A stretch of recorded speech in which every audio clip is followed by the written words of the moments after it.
मायके वर्सेस ससुराल का रविवार। शुक्र है सारा काम हो गया है। ये समर भी ना अपने दोस्तों को लाकर कितनी पार्टी करता है घर पर। इतने सारे गंदे बर्तन कर दिए और मैं तो खाना बनाते ही रह गई। 2 बज रहे हैं, सो जाती हूँ अब, कल संडे लेट उठूंगी। आस्था जैसी अपने कमरे की लाइट बंद करती है, उसकी माँ ममता कमरे में 2 गंदी शर्ट लेकर आती है। अरे ओ अम्मा, सोने जाने से पहले ये 2 शर्ट धो दे। एक तेरे पापा की है और एक समर की। लेकिन मैं अभी अभी रसोई का ढेर सारा काम करके आई हूँ, मुझे नींद आ रही है। वैसे भी कल संडे है तो मैं कल इन दोनों शर्ट को साफ कर दूंगी।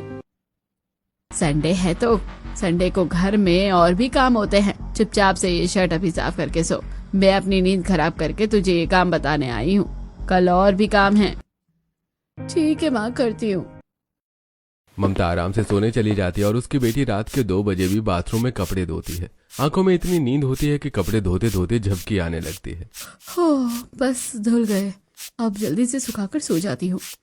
फिर आस्था ग्रिल पर दोनों शर्ट सुखा देती है और सो जाती है। 4 घंटे में नींद पूरी भी नहीं हुई थी कि ममता सुबह सुबह उसे जगा देती है। अरे ओ मधुबाला, सुबह की बेला आ गई है, आंखें खोल और शुरू हो जा। माँ, संडे का दिन है, सोने दो। खड़ी हो रही है या ठंडा पानी लेकर तेरे मुंह पर डालूं? उठ गई माँ, पर सोने दो ना थोड़ी देर। और रात को 2-2:30 बजे सोई थी, नींद पूरी नहीं हुई। 1-2 घंटे में उठकर सारा काम अच्छे से कर दूंगी। जानती नहीं है क्या, संडे के दिन तेरे पापा और भाई की छुट्टी होती है। उनको बढ़िया बढ़िया खाना चाहिए होता है, तो सफाई भी होना जरूरी है। लेकिन अब कोई बहाना मत दे। ठीक है माँ, जा रही हूँ सब करने। तब मुंह धोते ही आस्था झाड़ू पोछा करना शुरू कर देती है और जैसे ही वो काम खत्म होता है तब ममता, मैंने आलू प्याज बैंगन लाकर रख दिए हैं, जल्दी से नहा धोकर पकोड़े बनाना चालू कर दे और सोंठ की चटनी भी बना लियो। माँ, आज छुट्टी के दिन मुझे गरम गरम टीके भी खानी है। एकदम अनार दाने वाली प्रोफेशनल, जिस पर खट्टी मीठी चटनी भी होती है, वो भी बनवा देना। सुन लिया ना तेरे छोटे भाई को क्या खाना है, इसके बाद वो भी बना देना। ठीक है माँ। आस्था नहाने के बाद रसोई में जाती फटाफट अलग अलग सब्जियों के पकौड़े बनाकर पिता और भाई को पेश करती है और दूसरी तरफ आलू में सीटी लगाकर टिक्की बनाने का काम शुरू करती है। दोनों चटनी बना दे। और क्या रहता है? अरे हाँ, बंद गोभी नहीं काटी, छोले भी नहीं उबाले। देर हो गई तुझे, अभी तक तूने मुझे चाय नाश्ता नहीं दिया। पिटना चाहती है क्या? संडे का दिन है ना, छोले भटूरे बना ले। अरे वाह, छोले भटूरे, जल्दी से आस्था छोले भटूरे बना ले। जी पिताजी। फिर दोनों रसोई में से चले जाते हैं और उनके पेट आस्था सबको पकौड़े बनाकर खिलाती है। उसके बाद टिक्की तैयार करके खिलाती है और जैसे ही खुद खाने बैठती है तब ममता, तेरे से किसने कहा नाश्ता करने को? घर के बाकी काम तो अभी हुए नहीं हैं। सारे चादर तक या कवर गंदे हो रखे हैं, उन्हें धो जाके। लेकिन मम्मी, सुबह से रसोई में काम कर रही हूँ, कुछ भी नहीं खाया है। थोड़ा खाना तो खाने दो, फिर कर दूंगी। तुझे कितनी बार समझाया है, मेरी बात मत काटा कर। ये काम करने के बाद भी तो खा सकती है। थोड़ा सा और भूखा रह लेगी तो मर नहीं जाएगी। ठीक है माँ, करती हूँ। आस्था गर्मा गर्म चाय पकौड़े टिक्की छोड़कर कमरों में जाती है। वहां सबके बिस्तर की चद्दर तकिया के कवर लाती है और धोने बैठ जाती है। कपड़े इतने सारे थे कि भाई और लाकर दे देता है। ये लो दीदी, इसे भी धो दो। अरे भाई, ये तो बहुत सारे कपड़े हैं, तू मेरी मदद करवा दे पानी निकालने में। अच्छा, मैं अपनी संडे की छुट्टी तुम्हारे साथ कपड़े धोने में निकाल दूं? नहीं, मेरे बस की बात नहीं है ये। अपना काम खुद ही करो।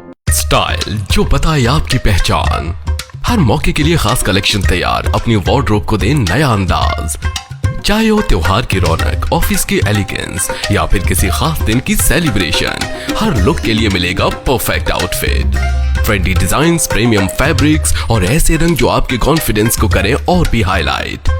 अब इंतजार किस बात का, आज ही विजिट करें इंडीजी स्टोर और अपने फैशन गेम को करें अपग्रेड।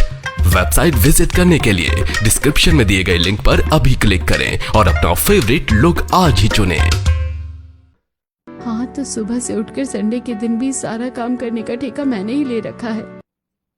आस्था के पेट में भूख के मारे दर्द हो रहा होता है। गर्मी से धूप भी तेज लगती है और इतने सारे कपड़े अकेले धोने के बाद उसकी हालत बहुत ज्यादा खराब होती है। फिर सारे कपड़े सुखाकर जैसे ही खाना खाने बैठती है, राजेश खाना बनाने का ऑर्डर दे देता है।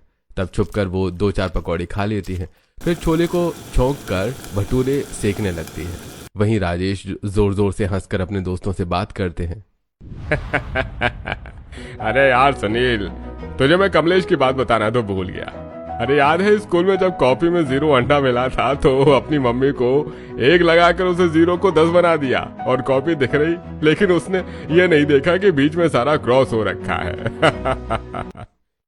हाँ यार, और उसके बाद जो उसके मम्मी ने जो धुलाई करी थी वो तो आज तक हम नहीं भूल पाए। बेचारा 2 दिन तक अपनी तशरीफ स्कूल के डेस्क पर नहीं रख पाया था। अरे आस्था बेटिया, अगर तूने बना लिए हैं छोले भटूरे तो लिया। लाइए पिताजी, इन सबको खाना देने के बाद आराम करूंगी। अभी मेरी भी संडे की छुट्टी है, सोना है। मेरी अभी तक नींद पूरी नहीं हुई, थक चुकी हूँ अब। एक तरफ आस्था अपने पिता और दोस्तों को खाना देती है और छोटा भाई फोन में गेम खेल रहा होता है और माँ ममता पड़ोस में चुगली पार्टी के साथ बैठकर चुगली चपाटी कर रही होती है। ऐसी आस्था अपने भाई को भी खाना खिलाकर खुद खाकर कमरे में सोने चली जाती है। 10 मिनट बाद ममता आकर, अरे ओ मैडम, सारा काम हो गया है जो यहाँ आकर सो रही है? किसने कहा तुझे सोने का? किसने कहा तुझे सोने को? माँ, मैं सारा काम करके थक चुकी हूँ, अब मेरे से खड़ा भी नहीं होया जा रहा। मैंने आपको बोला है, सब काम कर दिया है। सब काम कर दिया तो सूखे हुए कपड़े को लेकर प्रेस कर मेरे सिर की मालिश कर। ठीक है माँ। परेशान आस्था छत पर जाती है और सूखे कपड़े उतारती है और सामने की छत पर देखती है सामने के भाई बहन एक दूसरे के साथ लूडो खेल रहे होते हैं। भैया, आज संडे का मेरा दिन है, जीतूंगी तो मैं ही। अरे भूल जा, पिछले संडे की छुट्टी वाले दिन भी तू ही जीते थी, आज तो मैं जीतूंगा। इन दोनों भाई बहनों को देखकर तो हर संडे इन दोनों भाई बहनों को देखो, हर संडे एक दूसरे के साथ गेम खेलते हैं, मूड फ्रेश होता है। लेकिन मेरा तो मूड खराब हो जाता है। मेरे कॉलेज का असाइनमेंट भी रहता है, पता नहीं मेरे संडे का दिन ऐसे क्यों जाता है। कुछ देर बाद आस्था सारे कपड़े प्रेस करके रख देती है और फिर अपनी माँ के सिर की मालिश करती है। इसके बाद राजेश चाय मांगता है और आस्था चाय बनाने के बाद असाइनमेंट करने लगती है। तब ममता उसका हाथ मोड़कर, हाँ बता, तुझे क्या हो गया? एक एक काम करके वापस अपने कमरे में आ जाती है। पता नहीं है क्या संडे को कितना काम होता है? मेरी नजरों के सामने रहा कर। माँ, मुझे दर्द हो रहा है, मेरा हाथ छोड़ दो। कॉलेज का असाइनमेंट भी पूरा करना है, शाम हो गई है, रात तक भी नहीं कर पाऊंगी, बहुत सारा काम है। कल कॉलेज में सबमिट भी करना है। तेरा कॉलेज गया भाड़ में, मेरे सामने असाइनमेंट मत कर, फोड़ दूंगी। और रात के खाने की भी तैयारी कर चल।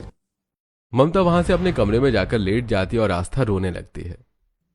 क्या मेरी कोई जिंदगी नहीं है? सुबह से काम में लगी रहती हूँ, कल का पूरा दिन भी काम करती रही। मम्मी पापा मेरे बारे में कुछ नहीं सोचते। आस्था रसोई में जाकर शाम के खाने की तैयारी करती है। पालक साफ करके पालक पनीर बना रही होती है। इतने में सहेली का कॉल आता है। तभी काम करते करते आस्था सलोनी का फोन उठा लेती है। अरे कैसी है यार तू? तुझे पता है ना मेरा बर्थडे है, तो तू आई क्यों नहीं? चल जल्दी से, आज हम पिज्जा टॉप चलेंगे खाना खाने। वैसे तो यार मुश्किल है, लेकिन मैं कोशिश करती हूँ। अरे यार बहन, कभी तो संडे को आकर मिल लिया कर, बर्थडे का सवाल है इस बार। हाँ यार आती हूँ। पता नहीं इतने टाइम माँ मुझे जाने देगी भी या नहीं। आस्था के फोन रखने पर तुरंत ममता रसोई में जाकर उसके हाथ में फोन देखकर गुस्सा हो जाती है और बोलती है, करम जले, तेरी हिम्मत कैसे हुई फोन लेने की? तुझे घर के काम नहीं दिख रहे? आज मैं तेरा फोन तोड़ दूंगी। किससे बात कर रही थी? लड़के से? नहीं, मैं ऐसी कोई बात नहीं है माँ। सलोनी का फोन आया था, आप खुद देख लो, आज उसका बर्थडे है, वो मुझे बुला रही है बर्थडे के लिए। मैं जल्दी आ जाऊंगी माँ, मुझे जाने दो। क्यों, अब तेरा असाइनमेंट नहीं है? अब तो तुझे बाहर जाकर गुलछर्रे उड़ाने होंगे। नहीं माँ, वो मुझसे गुस्सा हो जाएगी, बस मैं इसलिए जाना चाहती हूँ। क्या बोली? शाम के 5 बज रहे हैं और तुझे घर से बाहर निकलना? अरे कोई जरूरत नहीं है घर से बाहर जाने की, घर में ही रह। सुन लिया ना, अब चुपचाप रसोई समेट। दीदी क्यों सुनने वाले काम करती हो? चुपचाप घर में बैठा करो। बेचारी आस्था का संडे पूरा खराब हो जाता है। वो रसोई में बर्तन साफ कर रही होती है, फिर बाकी की रसोई ठीक करती है और रात का खाना बनाकर सबको खिलाकर फिर दोबारा बर्तन साफ करके रात को 12 बजे कमरे में घुसती है और असाइनमेंट बनाना चालू करती है। सुबह भी कॉलेज के लिए जल्दी उठकर घर का काम करती है। तब कॉलेज जाती थी और फिर कॉलेज से उसे असाइनमेंट पूरी न होने पर डांट भी पड़ती है। ऐसी कॉलेज से आने के बाद आस्था के बाकी के 6 दिन थोड़ी सी पढ़ाई और ज्यादातर घर के कामों में ही समय जाता था। अगले संडे आ जाता है और फिर से ममता उसे सुबह काम करने के लिए उठा देती है। रसोई पूरी तरह तहस नहस हो रखी थी। माँ, रसोई इतनी खराब कैसे हो गई? सारे डिब्बे इधर उधर है, हल्दी मिर्ची सब गिरी हुई है, सब्जी कुनी हुई, बर्तन भी जमीन पर पड़े हैं। रसोई की ये हालत देखकर भी तेरी खोपड़ी में ये समझ नहीं आया कि चूहा कितना उधम मचा कर गया है। अब पूरी रसोई समेट। आज मेरी सहेली घर पर किटी पार्टी के लिए आने वाली है। वो घर का ये हाल देखेगी तो क्या होगा? सोफे के कवर भी बदलने हैं, धुलाई सफाई करनी है, और भूख लगी है तेरे पापा को तो रसोई साफ कर और नाश्ता तैयार कर। माँ, इतना सारा काम संडे के दिन, मुझे भी तो थोड़ी सी राहत दिया करो ना। मेरी भी तो छुट्टी होती है, आप मेरी मदद करवा दो। यही बकवास तो अपनी सास के सामने कर सकती है कि माँ जी मेरी संडे की छुट्टी है, मुझे काम नहीं करना। वहाँ तो तुझे करना ही पड़ेगा, तो आदत तो यहीं से ही डालनी होगी ना। इसलिए मेरे सामने बहानेबाजी मत कर, मशीन की तरह ऑन रह। ज्यादा से ज्यादा 10-15 मिनट का आराम कर ले, उसके बाद कुछ नहीं सुनूंगी मैं। ठीक है माँ, मैं करती हूँ। तब ममता चली जाती है और रसोई में समर फ्रिज से आम निकाल कर खाता है और छिलके वहीं डाल जाता है। समर, तू पागल है? गंदा क्यों कर रहा है? डस्टबिन में छिलके डाल दे। सॉरी श्री माहिष्मती मालकिन, मैंने आपकी सुंदर सी रसोई में आम के छिलके डाल के उसे गंदा कर दिया और आपका अपमान किया, क्षमा कीजिए। जैसे कि अभी तो बहुत जन्नत सा हो रखा है। अरे चुपचाप यहाँ से सफाई कर लो वरना माँ को बोल दूंगा। मेरा भाई होकर भी तुझे मेरी परेशानी समझ नहीं आती है ना? पत्थर दिल है तेरा, थोड़ी मदद करवा नहीं सकता है क्या? माँ ने मुझे बोला होता तो डेफिनेटली करता, लेकिन ये सब काम तेरे लिए नहीं है। ये कहकर समर भी चला जाता है और आस्था रसोई की 4 घंटे तक सफाई करती है। सारा कूड़ा उठाने, वहां की धुलाई करना, सारे बर्तन साफ करके ठीक से इत्यादि जिसे करते करते वो थक चुकी थी। और जैसे ही बैठती है तो ममता की किटी पार्टी वाली फ्रेंड्स आ जाती हैं, जिसको आस्था कोल्ड ड्रिंक परोसती है। अरे ममता, पार्टी के लिए कुछ अच्छी अच्छी चीजें खाने के लिए बना ले। और मैंने तुझे बोला था ना किटी पार्टी के लिए फ्रूट कॉकटेल बना ले, तो तूने बनाया? जो जो चाहिए सब हो जाएगा। आसा, cutlet, tandoori cheese sandwich, Italian pasta बना दे। और सारे फ्रूट्स काट कर इधर लिया और फ्रिज में सोने की बोतल और मयूर जग को वो लिया। थकी हुई आस्था, जिसने सुबह से उठकर ठीक से कुछ खाया भी नहीं था, वो अभी भी रसोई में फलों को काटकर अपनी माँ को देती है। और वो मयूर जग में कोल्ड ड्रिंक, फ्रूट्स और सोडा डालकर सहेलियों के साथ चिल करती है। दूसरी तरफ आस्था रसोई में इटालियन पास्ता, तंदूरी सैंडविच और न जाने क्या क्या चीजों की तैयारी करती है। 2 घंटे बाद सब बाहर लेकर आती है। माँ की बेटी से कोई फर्क नहीं पड़ता और राजेश भी दोस्तों के साथ बाहर पार्क चला जाता है और भाई क्रिकेट खेल रहा होता है। आस्था थोड़ा खाना खाकर बैठती है कि ममता फिर बुला लेती है। जी माँ। सुन, जब तक मैं आऊँ ये टेबल साफ हो जानी चाहिए और शाम के झाड़ू लगा लेना। और शाम को झाड़ू लगा लेना। मैं अपनी सहेलियों के साथ शॉपिंग करने जा रही हूँ। काफी टाइम से कुछ नहीं खरीदा है मैंने। माँ, मैं भी आपके साथ शॉपिंग करने चलूं? कब से मैंने भी कुछ नहीं खरीदा है, बस मुझे एक सूट लेना है। क्या करेगी एक सूट लेकर? घर से बाहर तेरा आना जाना है नहीं, और फिर घर में ही रह। ठीक है माँ, मुझे भी मम्मी संडे के दिन शॉपिंग करने का मन करता है, लेकिन आप मुझे कभी नहीं ले जाती है। तब ममता अपनी सहेलियों के साथ बंठन कर शॉपिंग के लिए निकल जाती है और आस्था बचा हुआ खाना उठाकर टेबल की सफाई करती है। जब तक माँ नहीं आती अपना थोड़ा बहुत असाइनमेंट करती है और जैसे ही घर पर बेल बजती है आस्था डर जाती है। अगर माँ ने असाइनमेंट देख ली तो गड़बड़ हो जाएगी, छुपा देती हूँ। आस्था अपने असाइनमेंट उठाकर रख देती है और उसके सामने काम करने का नाटक करती है। जो जो काम बोल कर गई थी कर लिया ना तूने सब? हाँ मम्मी, कर लिया।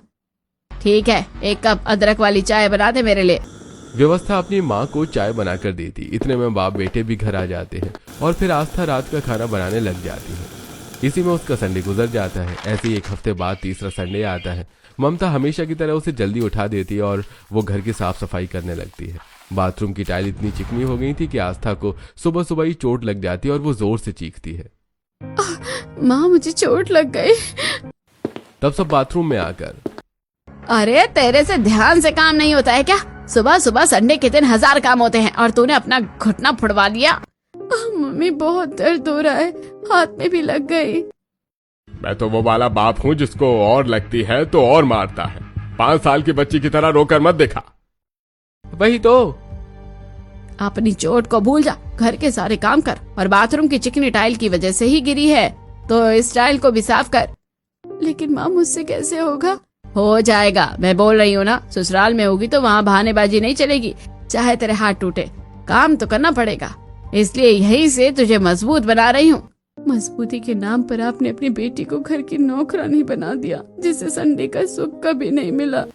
घर वाले उसे सुनाकर चले जाते हैं। वहीं बेचारी आस्था जैसे तैसे घुटने पर दवाई लगाकर दर्द के साथ ही बाथरूम साफ करने लगती है।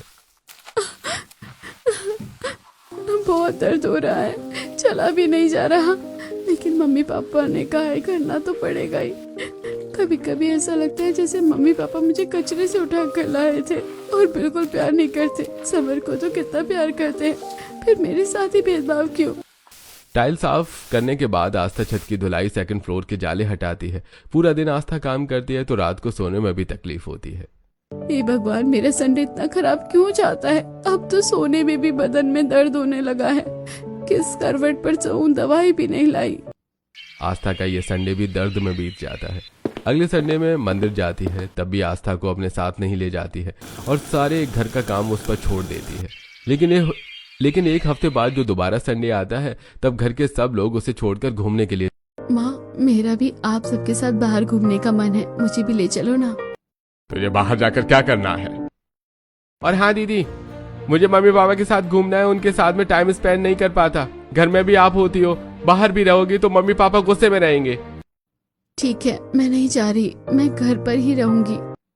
हाँ, घर पर है, और छत पर जो स्टोर रूम है उसकी सफाई नहीं हुई है, उसकी सफाई होना भी बहुत जरूरी है, तो वही कर लेना।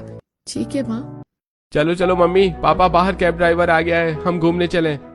आस्था को छोड़कर सब चले जाते हैं। आस्था घर पर काम कर रही होती है कि उसकी सहेली कशिश घर आती है। यार, तू कितना घर के अंदर रहती है, कभी मिल लिया कर, संडे का दिन फ्री होता है, उस दिन भी नहीं मिलती है। मैं खुद मजबूर हूँ कशिश, क्या बताऊँ तुझे। कभी कभी लगता है माँ मेरे अच्छे के लिए कह रही है, और कभी कभी मुझे लगता है कि माँ मुझे अपनी बेटी समझती ही नहीं है। मुझे तो ये पता ही नहीं कि संडे का सुख होता क्या है।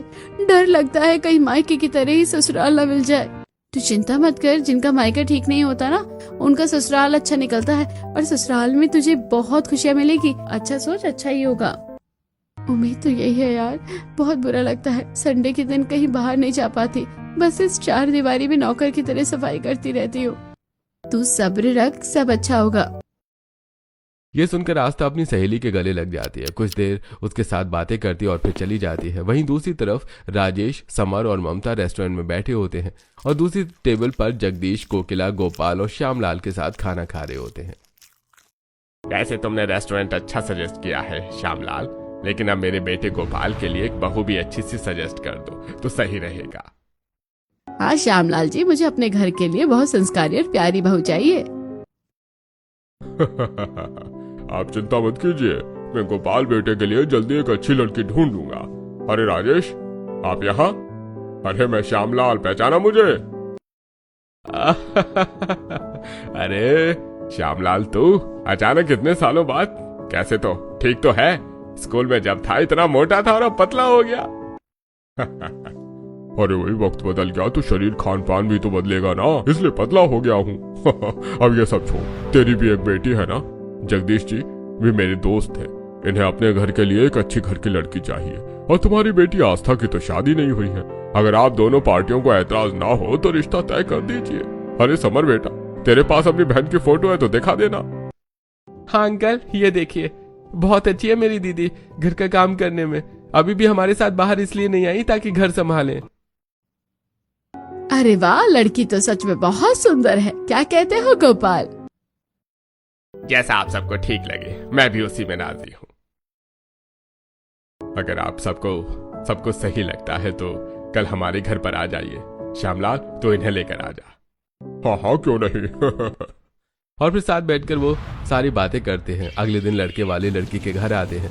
ममता अपने हिसाब से आस्था को समझाकर उनके सामने भेजती है। लड़की तो सामने से देखने में भी सुंदर लगती है। आस्था बेटी, तुम्हें सब आता है? जी माँ जी, मुझे सब अच्छे से बनाना आता है, हर तरीके का। आपको क्या पसंद है बताइए? वो तो अब तुम्हें पता ही चल जाएगा जब तुम हमारे घर आओगी। तो समदन जी, रिश्ता पक्का है। अरे वाह, ये तो बहुत अच्छी बात हो गई। फिर कुछ दिनों में गोपाल और आस्था की शादी हो जाती है। बड़े प्यार से गुलाब के फूलों के साथ कोकिला अपनी बहू का गृह प्रवेश करती है। और भाभी, आपको अपने ससुराल कैसा लगा? मेरा ससुराल बहुत अच्छा है, और उसमें रहने वाले लोग भी बहुत अच्छे हैं। वाह माँ जी, मेरी देवरानी तो ससुराल में कदम रखते ही यहाँ की हो गई। हाँ, ये तो होना ही था। सब थक गए होंगे, सब आराम कर लो। गोपाल बेटा जाओ, आस्था बहू को ले जाओ। जी माँ। सब अपने अपने कमरे में जाकर सो जाते हैं। आस्था के मन में ससुराल को लेकर अभी भी डर था, इसलिए ससुराल के पहले दिन जो कि संडे था 4:30 बजे जाकर घर की सफाई कर लेती है। मैं अच्छे से नई नवेली बहू की तरह तैयार तो हुई हूँ ना, और सफाई भी कर दी। अब बस खाना बनाना है। मैंने कहा था ससुराल में संडे का कोई दिन नहीं होता है। अभी सब उठ जाएंगे तो खाना मांगेंगे। बढ़िया से खाना तैयार कर देती हूँ। नींद पूरी भी नहीं हुई है। आस्था थकी होकर भी ससुराल वालों के लिए 7-8 तरीके का अच्छा सा नाश्ता और स्वादिष्ट व्यंजन तैयार कर लेती है और डाइनिंग टेबल पर सब लगा देती है। इंतजार करते करते 8 बज जाते हैं। कब से उठी हुई हूँ, अभी तक कोई आया ही नहीं। मायके में तो 7 बजे ही सबको खाना चाहिए होता था। आस्था की आंखें लग जाती हैं और 9 बजे उठ जाती है। इतने में बाकी घर वाले भी उठकर हॉल में आते हैं। अरे ये सब क्या है? ये घर इतना चमक क्यों रहा है? आस्था, संजना बहू, तुमने नौकरों को जल्दी बुलवाया है क्या संडे के दिन?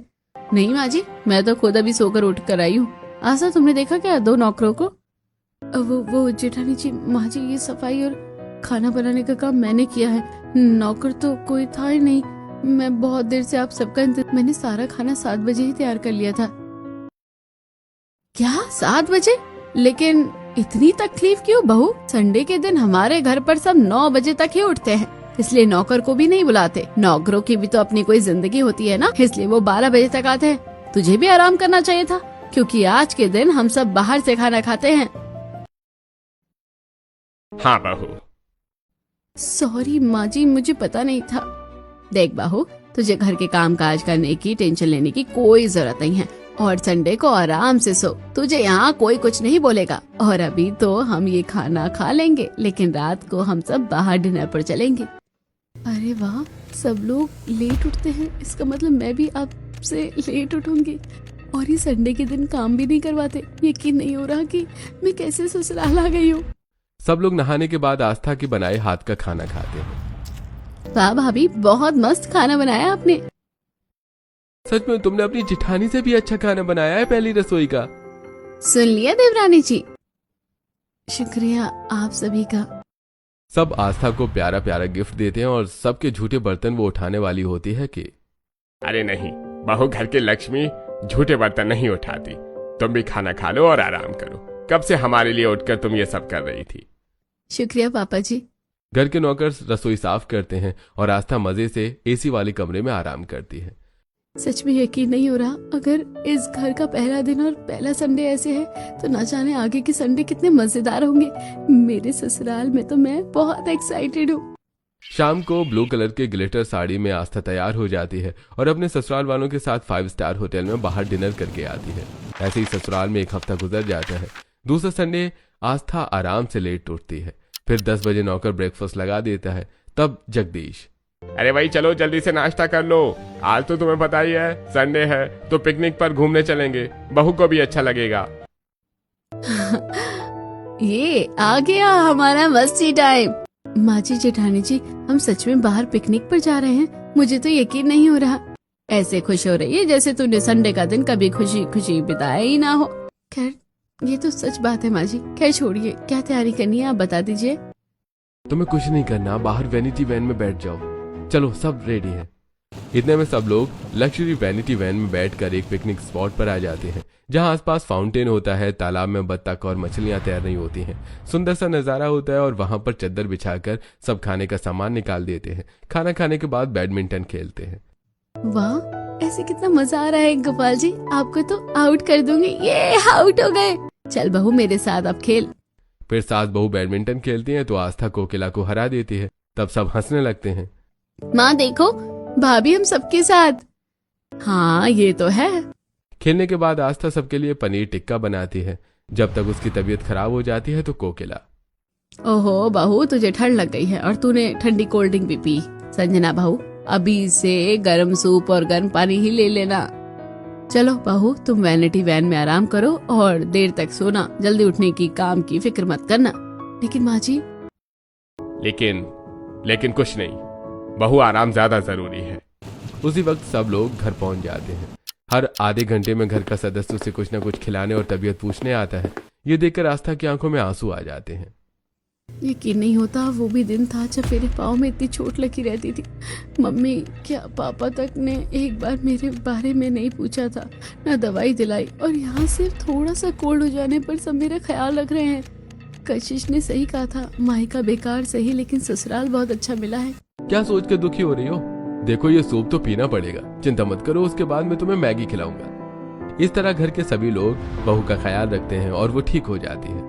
आस्था का एक एक दिन अब बड़ी खुशी से बीत रहा था। आस्था का ससुराल का तीसरा संडे भी आ जाता है, जहाँ ससुराल वाले बहू को शॉपिंग मॉल ले जाते हैं। अरे आस्था, तुम साड़ी पहनोगी? देखो सूट भी पहन सकती हो, और ये मैक्सी ड्रेस तुम पर बहुत अच्छी लगेगी। हमारे घर में किसी चीज की कोई मनाही नहीं है। मुझे क्या देख रही है बहू, मैं मना नहीं करूंगी, आखिर तुम दोनों भी तो मेरी बेटी हो, मीनू जैसी। सोचा नहीं था संडे का एक एक पल इस तरीके से जीऊंगी। यहाँ तो मुझे अपनी पसंद का सब कुछ करने को मिल रहा है, खाने से लेकर पहनने ओढ़ने तक। शॉपिंग करने के बाद आस्था अपने ससुराल वालों के साथ रात को कैरेमल पॉपकॉर्न खाकर मूवी नाइट एंजॉय करती है। वाह आस्था, रात में मूवी नाइट का प्लान काफी अच्छा है। एक तरफ आस्था अपना हर संडे अच्छे से एंजॉय करती है, वहीं मायके से जाने के बाद मायके में ममता की हालत खराब हो जाती है, बर्तन घिसते घिसते। मेरी कमर, अरे भैया मेरे से नहीं हो रहा, अरे मोरी भैया मेरी कमर टूट गई। अरे कृष्ण कन्हैया, आस्था होती तो कितना सारा घर का काम करती थी, उसके जाने के बाद झाड़ू पोछा खाना बनाना बड़ा मुश्किल हो रहा है। देखा काम न करने का नतीजा। बर्तन धोने के बाद ममता खर्राटे लेकर सोती है कि राजेश भी ढंग से सो नहीं पाता। वहीं चौथे संडे को ससुराल वाले बहू को गोपाल के साथ पग फेरे की रस्म के लिए भेज देते हैं। नमस्ते माँ जी। नमस्ते बेटा, बैठो, आजा आस्था, मेरे साथ रसोई में बात करूंगी तुझसे। अरे माँ जी, आपकी बेटी पूरे दिन के लिए यहीं पर है, आराम से बात कर लेना। पहले आप अपने हाथ के गर्मा गर्म पकौड़े बनाकर खिला दीजिए, वो क्या है ना, बाहर बारिश का मौसम है। सोचा था इसको अंदर बुलाकर सारा खाना इसी से तैयार करवाऊंगी, लेकिन दामाद जी तो जाने ही नहीं दे रहे हैं। तब ममता अकेले रसोई में जाकर चाय पकौड़े बनाकर लाती है और गोपाल बार बार खाकर सारी प्लेटें खत्म कर देता है, जिसे ममता बनाते बनाते थक जाती है। बस दामाद जी, और कितना खाएंगे? अरे माँ जी, अब मुझे आपके हाथ के रसमलाई और राज कचौड़ी खानी है, बना दीजिए ना, बना दीजिए ना। ममता इतनी असहज होती है कि दामाद को मना नहीं कर पाती और बेटी का हाथ पकड़कर ले जा रही होती है, तो दामाद हाथ नहीं छोड़ता। अंदर से आस्था खुश भी होती है कि मायके में पहली बार संडे के दिन काम नहीं करना पड़ता, और जब ममता बना बनाकर थक जाती है तो बस दामाद जी, और कितना खाएंगे? सिलेंडर की दिक्कत भी चल रही है, 25 दिन बाद सिलेंडर आएगा, क्षमा कीजिए। ठीक है माँ जी। अरे मम्मी, आपकी तो रेल बन गई। इसको तो मैं छोड़ूंगी नहीं। तब ममता मौका देखकर आस्था को रसोई में ले जाती है और काम करवाने लगती हैं। बहुत दांत फट रहे हैं ना तेरे भी, अब हंस और रसोई साफ कर। तब आस्था को रसोई साफ करनी पड़ जाती है और गोपाल को पता भी नहीं चलता। फिर ससुराल वो आ जाती है। हर रोज किसी न किसी के साथ वो शॉपिंग करती है, तो कभी घूमने चली जाती है, और संडे तो उसका हमेशा से प्यारा सा बीतता था। अगले संडे ससुराल वाले बहू को सरप्राइज करके एयरपोर्ट पर ले जाते हैं। माँ जी, हम यहाँ क्या कर रहे हैं? तुझे सरप्राइज देने के लिए यहाँ आए हैं, ताकि हम अमेरिका जाए। तुझे तो पता है हमारा संडे कितना खास होता है। सब लोग काम में बिजी होते हैं, लेकिन हम हर हाल में मस्ती करते हैं। वाह, थैंक यू सो मच, मेरी प्यारी फैमिली ने मेरे बारे में इतना सोचा। एक हफ्ते तक आस्था अपने ससुराल वालों के साथ अमेरिका में अलग अलग कपड़े पहनकर statue of liberty, times of square और भी काफी जगह घूमती है। यह सब उसका पहला एक्सपीरियंस था, जिससे आस्था भावुक होकर सास के गले लग जाती है। क्या हुआ बहू तुझे, तेरी आंखों में आंसू? हाँ माँ जी, आज मैं आपको सब कुछ कहकर अपना दिल हल्का करना चाहती हूँ। अपने ससुराल में आने से पहले मुझे बिल्कुल भी नहीं पता था कि संडे के दिन घूमने, फैमिली के साथ एंजॉय करना क्या होता है, लेकिन आपने संडे नहीं, मेरे सातों दिन संडे जैसे बना दिए। इससे पहले तो बस मायके में जल्दी उठकर घर का सारा काम करती थी, चाहे मेरी तबीयत खराब क्यों ना हो। माँ ने बोला ससुराल में संडे के दिन भी काम करना पड़ेगा, इसलिए मैं वहाँ भी करती रहती थी। माँ मुझे कई बार बाहर भी नहीं जाने देती थी, न किसी से बात करने देती थी। बस इतनी सी बात, तेरी माँ ने तुझे बहू की तरह सब करना सिखाया, लेकिन मैं तुझे बेटी बनाकर लाई हूँ। तो प्यार भी तो वैसा ही करूंगी ही ना। इसलिए भूल जा तेरे साथ पहले क्या हुआ था। मैं तो तुझे हमेशा ऐसे ही खुश रखूंगी। तू बोले तो तेरे 12 महीने संडे बना दूंगी। हाँ माँ जी, आप भी ना। अगले संडे ससुराल वाले बहू के मायके वालों को बुलाते हैं, जहां बहुत देर से बैठी हुई बेटी को देखकर ममता कोने में आस्था को बुलाती और कान खींचती है। माँ, दर्द हो रहा है। देख रही हूँ, जब से आई हूँ मूर्ति की तरह बैठी है, यहाँ पर काम नहीं करती। अगर तेरे ससुराल वालों ने मुझसे शिकायत की तो मुझसे बुरा कोई नहीं होगा। आपसे बुरा कोई हो भी नहीं सकता ममता जी। ऐसी कौन सी माँ होती है जो अपनी बेटी को संडे के दिन सांस भी ना लेने दे। अरे माँ तो बेटियों को सीने से चिपका कर रखती है, और आप उस पर इतना जुल्म करती थी, यकीन नहीं होता। अरे बच्चियां तो दूसरों के घर जाकर घर संभालती है, लेकिन आपने भी उसे अपना घर संभालने के लिए दबाव में कोई कसर नहीं छोड़ा। अरे मैं तो अपनी बड़ी बहू को भी प्यार से रखती हूँ। मुझसे गलती हो गई समनन जी, आपने मेरी आंखें खोल दी। जिस बेटी को मुझे प्यार के आंचल में रखना था, उसे मैंने बहुत दुख दर्द दिया है। मेरी बच्ची, मुझे माफ कर दे। तेरे पुराने दिन मैं वापस नहीं कर सकती, लेकिन आने वाले समय में मैं सिर्फ तुझे प्यार दूंगी। सच्ची माँ, तो भूल जाइए माफी, क्योंकि मुझे बस आपकी गोद, आपका प्यार, बस आप चाहिए और कुछ नहीं। हमने भी तेरे साथ कहीं